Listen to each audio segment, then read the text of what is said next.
சென்னை பெருங்களத்தூரில் சில்லறை பிரச்சனையில் ஜெப்டோ பெண் ஊழியரை ஆர்டர் செய்த பெண் தாக்கியதாக எழுந்த குற்றச்சாட்டு அதிர்ச்சியை ஏற்படுத்தியுள்ளது. தாக்கிய பெண்ணின் வீட்டை முற்றுகையிட்ட சக ஜெப்டோ ஊழியர்களால் நடந்தது என்ன?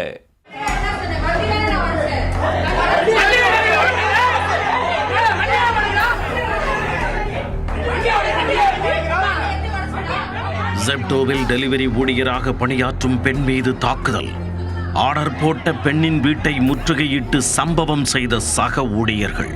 சில்லறை விவகாரத்தில் சர்ச்சையான சம்பவத்தில் நடந்தது என்ன? சென்னை மேற்கு தாம்பரத்தைச் சேர்ந்த தரணி என்ற பெண் ஜெப்டோவில் டெலிவரி ஊழியராக பணியாற்றி வருகிறார். சம்பவத்தன்று வழக்கம் போல ஆர்டர் எடுக்க பணிக்கு சென்ற தரணி பழைய பெருங்களத்தூர் பார்வதி நகரைச் சேர்ந்த மோனிகா என்ற பெண் புக்கிங் செய்த சிக்கன் மளிகை பொருட்களை டெலிவரி செய்ய பிக்கப் எடுத்துள்ளார்.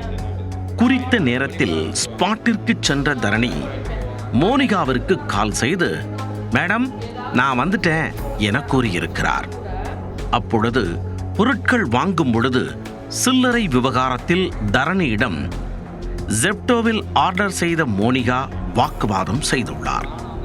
பேசிக்கொண்டே இருக்கும் பொழுது பெண் ஊழியரை மோனிகா தாக்கியதாக கூறப்படுகிறது. இதனால் பாதிக்கப்பட்ட தரணி சக ஊழியர்களுக்கு கால் செய்து நடந்ததை கூறி கண்ணீர் விட 20ற்கு மேற்பட்ட டெலிவரி ஊழியர்கள் மோனிகாவின் வீட்டை முற்றுகையிட்டு பதற்றத்தை உண்டாக்கினர். பெண் ஊழியரை தாக்கியதற்கு கண்டிப்பாக மன்னிப்பு கேட்டாக வேண்டும் என்று குரல் கொடுத்து சத்தம் போட்டுள்ளனர்.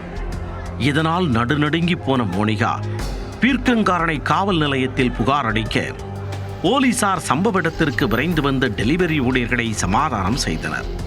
பின்னர் இரு தரப்பிலும் விசாரித்த நிலையில் தரணியிடம் புகார் பெற்று தொடர்ந்து விசாரணை மேற்கொண்டு வருகின்றனர். விசாரணையின் முடிவில்தான் டெலிவரி ஊழியர் மீது தவறா இல்லை ஆர்டர் செய்தவர் மீது தவறா என்பது குறித்து தெரிய வரும். எது எப்படி இருந்தாலும் சற்று தன்மையோடு நடந்து கொள்வது அனைவருக்குமே நலம் பயக்கும்.